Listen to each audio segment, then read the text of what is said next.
વિસનગર સેવા સદનમાં હરેશકુમાર મંગળદાસ રાઠોડ જેઓ commanding home guard unit તરીકે ફરજ બજાવતા હતા તે એમના જ હોમગાર્ડ કર્મચારી પાસે ₹2000ની માગણી પોતાની બદલી માટે કરેલી।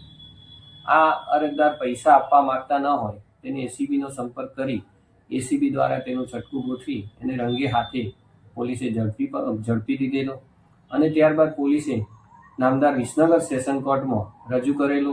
આ એસીબી પોલીસ એને અલગ અલગ મુદ્દાઓ પર રિમાન્ડની માગણી કરેલી, જેથી નામદાર સેશન કોર્ટે 2 દિવસના રિમાન્ડ મંજૂર કરેલ છે। નામદાર સેશન કોર્ટની આ રિમાન્ડ સમય દરમિયાન પોલીસ એના સાથે અન્ય કર્મચારીઓ જોડાયેલા છે કે કેમ, તેમજ આ પૈસાથી એને અન્ય મિલકતો ખરીદી છે કે કેમ, તથા આ પ્રકારના ભૂતકાળમાં અન્ય કોઈ માગણીઓ કરેલ છે કે કેમ, આ પ્રકારની પોલીસ તપાસ કરશે।